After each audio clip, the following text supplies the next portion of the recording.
Hello and welcome to this week's episode of the Veg Grower Podcast. My name's Richard and I want to encourage and inspire you to grow more of your own food in whatever space you have available. And I do this by sharing exactly what's going on my allotment, my kitchen garden here in Littlehampton, West Sussex of the UK. I've been growing my own for over 30 years now and I still learn something new every single day. Now coming up this week, I'm down on the allotment where I have started doing some summer pruning. After that, we're back in the kitchen garden where I've been doing some soil tests, and back in the potting shed, I've had a question from a listener about fermented foods. So without much ado, let's get into it, shall we? Well, I'm here on the allotment now, and I've been down the allotment again a lot this weekend because it has been, of course, a bank holiday weekend, which for us in the UK, or for many of us in the UK anyway, means we have an extra day off work, which for me means I've got more time to spend doing my favourite hobby, gardening, spending time in the allotment, spending time in the garden. Now, as you know, lately I've been talking a lot that I like to head down to the allotment early in the morning on the weekends. And I like to get down here 7 o'clock in the morning, say, do a couple hours work and get home by about 9:30. And I'm finding that this is really working really well because it's giving me time to spend on the allotment, do a bit of work, but also spend time at home doing things at home as well. So it's definitely working, and I've been continuing that tradition on over this weekend, which for me has been a 4-day weekend because, of course, I don't work Fridays anymore. Now, the main thing that I have been focusing on this week has been my summer pruning. Now, normally, most of our fruit trees and bushes, we will give the main prune in the winter, and that's certainly the case that continues on. But in the summer, sometimes it's nice to give our trees, our bushes, a bit of a prune just to tidy them up. Now, one of the main things that I like to focus on is, of course, my stone-fruited trees, my cherries, my plums. These trees we cannot prune in winter because it makes them more susceptible to silver leaf disease. So we tend to save those for the summer, which does make things a little bit harder to do because it's a case that they're in full leaf. They may have fruit on them, although generally I wait until the fruit is finished before I prune them. It just makes them a little bit harder to do because you can't see as much of what's going on. But it's the compromise we have to make because otherwise we'll end up losing our trees. So what I'd like to do is, of course, start off with the 3 Ds. That's dead, diseased or damaged branches, and we cut those back as far as we can go, and I'll try and make a nice little right angle cut on them so that the water or anything drips off easily. After that, we then look around for any crossing branches that may cross over and cause some issues. We like to remove those, and then it's all about trying to maintain the shape.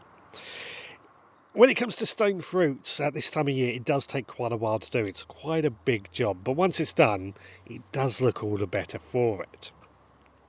But our fruit trees, our pears, our apples, they also like to have a bit of a tidy up at this sort of time of year as well. And that's because they often, during the growing season, they put out more branches, more fruit spurs that just need a bit of attention. They just need to be tidied up a little in order to maintain the shape and stop any crossing branches.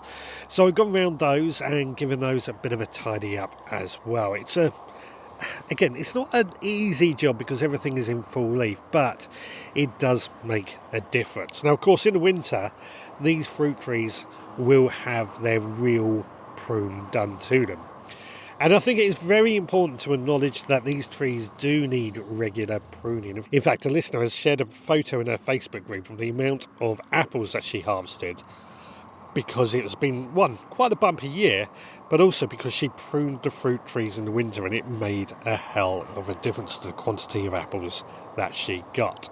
So pruning is a very, very important task, and one that takes quite a while to learn, but well worth doing. It's a real difficult one to do, I find, in the sense that when you're cutting off branches, it feels very counterintuitive, but it does make a big, big difference. I have actually got a really good book on pruning from the RHS that I'll link to in the show notes if you are interested in reading anything on that. For me, it's given me a lot more confidence on how to go about pruning. Quite noisy going up the road by the side there. Now, of course, that's not the only thing we have been doing. Again, lack of rain has been a problem, so we've given everything a good watering throughout this week. But our leeks and carrots are doing quite nicely. These have been planted out fairly recently and they seem to be doing quite well. We will have to mulch those with a straw fairly soon. I'm just waiting at the moment because I want to make sure they're established well enough before I give them a good mulch. Added to that, I've also moved some more of our spare plants. I had quite a few chilies and aubergines and plants like that in pots. And because I had some spaces again, I've just planted those into the ground. Even though they're quite well-established plants, I just figured I would plant them into places, get those spots filled up with something that is productive and allow them to continue to grow. And again, I've mulched around these with straw just to keep the weeds down really and keep the moisture locked in. It's making quite a difference. So it's definitely well worth doing. Now, one of the things that has been experimenting it with this year, once again, has been our straw bale gardening. This is something I've looked into a few times in the past. I've never really done much about it, but I've decided this year we're going to give it another go. And I filled up a raised bed with some straw bales. I spent a few weeks conditioning the straw bales by adding a mix of water in every day and a high nitrogen fertiliser. And into that I've planted a few plants, chilies and aubergines, etc, etc. And that has been really quite productive. What has also surprised me is just how wet, after the conditioning phase, the straw bales have remained. And I am again thinking, because this has been a success once again, next year we've got a few beds that we really want to see if we can get straw bales growing in those to be more and more productive. Massive learning curve this year. Lots of things we have learned, partly because it has been so dry, but partly because we are trying new things out. And straw, for me, has been a real saviour this year. I'd love to know if anybody out there has been doing straw as a mulch or using straw bale gardening this year, and how much of a difference you have felt it has made for you. Right, that is it from the allotment this week. I'm going to head on home because I want to do a soil test in the soil at home. In the meantime, let's find out what's been going on in Supporters Club this week. Well, it's that time of the podcast where I'm just going to jump in and ask if you would be good enough to leave a rate and review on your podcast provider. It only takes you a few seconds, but it means the world to us, and it helps us get found by more people who might be interested in growing their own food. But not only that, if you are also enjoying this podcast and you want to help support the work that we do, then please consider becoming a member of the Veg Grower Podcast Supporters Club. For just £5 a month, you get access to extra behind-the-scenes podcasts that give you a bit of an idea what's going on here at the Veg Grower Podcast HQ. But also added to that, once a month you will receive our seed pack. And in that seed pack, you get a collection of seeds that can be sown in that very month and a copy of our mini newspaper, which gives you a few ideas of what to do that month, as well as instructions on how to grow those seeds. All that for just £5 a month. Now, as an example of the seeds we've sown over this last week, we've sown some chicory, a variety called Brussels Whitloaf, which is an interesting vegetable. I really do enjoy chicory. I've been growing it more and more lately, and it's one that I thoroughly enjoy. But it is quite bitter, and I like bitter food. Added to that, we have also sown daikon radish. Now, this is an interesting radish that it's not your typical, it's more sweeter than our typical radish, but it grows a long white taproot, which is good for the ground, of course, because it opens up and allows air in, but it's also a really good food source. So, if that sounds like something you would be interested in, then please head to the veggrowerpodcast.co.uk to find out more and sign up. Would love to have you there. Right, let's get back to the gardening. Well, I'm back in the kitchen garden, and the harvests this week have been absolutely incredible. Tomatoes, chilies, peppers, courgettes, aubergines, cabbages, cauliflowers, everything that you can imagine we have been harvesting, and plenty of. We're trying to find imaginative ways to use up a lot of these great foods that we are harvesting, but we are doing quite well. More on that in the podding shed, funnily enough. However, one of the things that I've decided to do this week was actually do a soil test to see the levels of nutrients in my soil. Now, I went on Amazon and bought a relatively cheap soil testing kit. I say relatively cheap. There are more expensive, probably more accurate kits out there that will tell you a lot more than what this kit has told me. But I just wanted to get a rough idea of what the levels of nutrients are in my soil. Now, most kits are about the pH levels, which is very, very important. And this kit did actually include a pH kit. Now, to take the tests, what we had to do was just get a collection of soil, a small amount, not a huge amount, but I went to all my different beds and just collected a bit of soil from each bed and mixed it all together. I placed that all in one of the larger test tubes that came in the kit, and then added some pure water. I used rainwater, which is slightly on the acidic side, but it's better than tap water at the end of the day. We then just had to wait 30 minutes for the water and the compost to sort of settle down, and then we took some of that water and put it into 4 separate test tubes. And then with each test tube we then take a chemical from another bottle for each test. So pH would have a test, potassium would have another bottle, phosphorus would have another bottle, and nitrogen another bottle. So drop that in there. Within 30 seconds it gave us the results. The colour of the chemical changed to tell us what we were seeing in our soil. And what this told me, pH was, as expected, on the slightly alkaline side, which is pretty standard for my soil. It's why brassicas do so well here, because my soil is slightly on the alkaline side. Potassium was slightly above average, so I was quite happy with that. It's another reason why a lot of our fruits do well, because the potassium is there.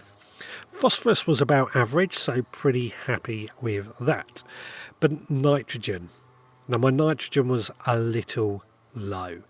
I wasn't surprised though, because nitrogen is used a lot in the development of leaves, in the development of foliage. So all my plants are absorbing that nitrogen through their roots and using it to create that good foliage. Now, it's not too much to worry about, because nitrogen is fairly easy to add to the soil. Of course, compost will add a certain amount of nitrogen. We add chicken manure pellets and other feeds and fertilizers. But one of the big things that I tend to do is grow field beans as a green manure over winter in empty beds. And that is something I'm going to do a lot in this kitchen garden over winter here. I think my soil does need extra nitrogen. A lot of it has been depleted over the years because we grow a lot of foliage material here. So these green manures are going to grow. We'll sow them in the ground. We'll just let them start to grow. And then what we have to do is cut them off at the base, leaving the roots in the ground just before they flower. And that's the important part, because that means the nitrogen is going to be in these little nodules in the roots. And when we cut them off, those roots will rot into the ground, releasing that nitrogen back into the ground. It's a very, very simple way of getting nitrogen. It's a very natural way of getting nitrogen into the soil as well. Now, the key reason I wanted to do this test, it was something I saw on Clarkson's farm, where a guy came along and he was testing his field to find out what nutrients were actually low and what he had to add in. Instead of having a general all-round purpose fertilizer that we add on very specifically, the idea with this is that we just add a nitrogen, in my case, to the soil. So it's a very good way of saving money, I guess you could say, of being very specific about what our plants need. So I quite like this, and it kind of showed to me that yes, our compost, our soil needs nitrogen. So we're very specifically hitting that nitrogen. It was a good test, a very good test, to see what is going on. Now, of course, doing one test does not mean it's going to be a case of always adding nitrogen. That soil is always going to change. We can add nitrogen, we might be low on phosphorus or potassium in the future. The point is, I'm just trying to streamline my feeding routine. Instead of being generic, I want to target exactly what my plants need, and I think this will work.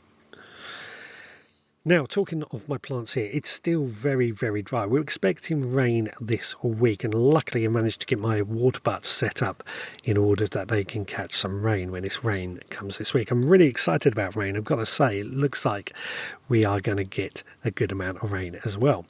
But one of my key things here is that I'm trying to be very meticulous with my watering. So a lot of my plants don't really need watering every day.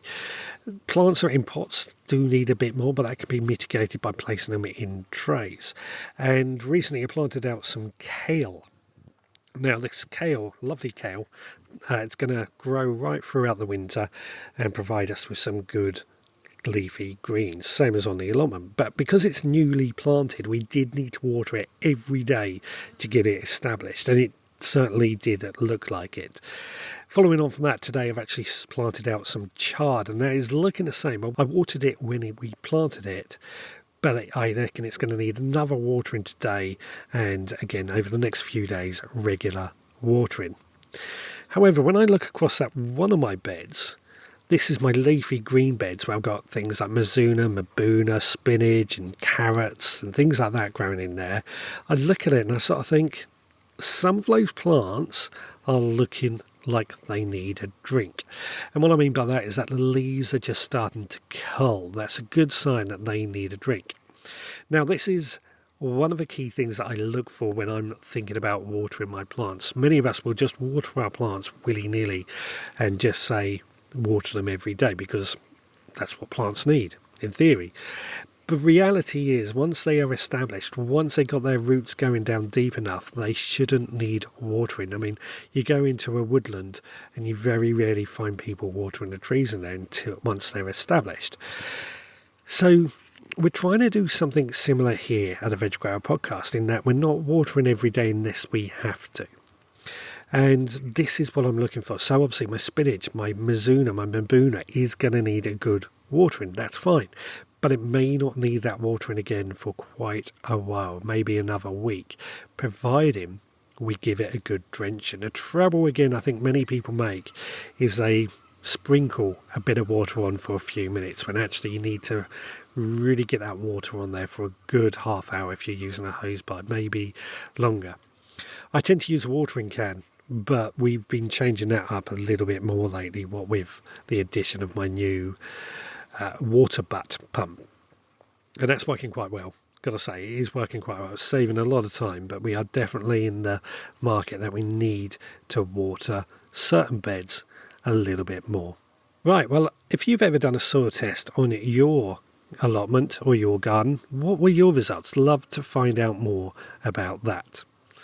Right, I'm going to head on into the podding shed. In the meantime, let's find out what Chef Scott has for us this week. Chopping all the veggies, sizzle in the air. Chef Scott with the magic, smells are everywhere. Water starts to boil, onions hit the pan. Recipe of the week, let the feast begin. Cooking with Chef Scott, flavors come alive. Tune in every week for a tasty bite. Hi, it's Scott here with this week's recipe, and this week we have roasted green gages with star anise and orange, served with vanilla mascarpone and pistachio nuts. But if you're not growing green gages or you can't get hold of them, you can use plums instead. You will just need to adjust the sweetness by adding more or less sugar. So let's head to the kitchen and hear how it's made. As usual, you can find this recipe and others on the veggrowerpodcast.co.uk and on my Instagram page, Seed to Table Plot 13. For this recipe, you will need 650 grams of green gages, stones removed, 2 star anise, 100 grams of caster sugar and the juice of 2 oranges, and for the mascarpone, 300 grams of mascarpone, 100 millimeters of softly whipped cream, 1 teaspoon of vanilla paste, 50 grams of icing sugar, and some chopped pistachio nuts for garnish. Method: put all the ingredients for the green gages in a roasting dish and roast in an oven set at 160 degrees Celsius for 30 minutes. Whilst this is happening, mix the mascarpone, icing sugar and vanilla paste together and then fold in the whipped cream and serve on top of the warm green gages sprinkled with chopped pistachio nuts. And that's the recipe done, and that's it from me this week. Hi Richard, my name is Mark. I'm from Musselburgh, just outside Edinburgh. Just a thought, this time of year with all the veggies being harvested, have you ever thought about fermentation as a storage method? I've recently done this with beetroot and kohlrabi, and it's very, very satisfactory.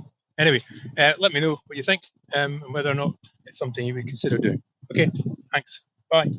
Well, I really want to thank Mark for this very question because it's got me really excited. I used to, in the past, do a lot of cooking, and I used to really be into making chutneys and jams and really doing stuff, making lots of preserves when we had food available. But I haven't been doing so much in recent years for one reason or another. However, things are getting more expensive. Food costs are rising, and I think we're going to need to start revisiting some of these techniques and methods to preserve our food. So, I have done fermentation in the past. I've dabbled is the way I would phrase it. For me, the fermentation that I had the most success was making a few ciders and wines over the years. And, okay, they're not probably what are meant in this question, but they are a form of fermentation. And I would take things like parsnip wines or pea pod wines, which were actually very nice. I don't really drink, so it's a bit pointless for me, but my stepfather enjoys the drink, and he actually said that the parsnip wine that I made was very, very strong.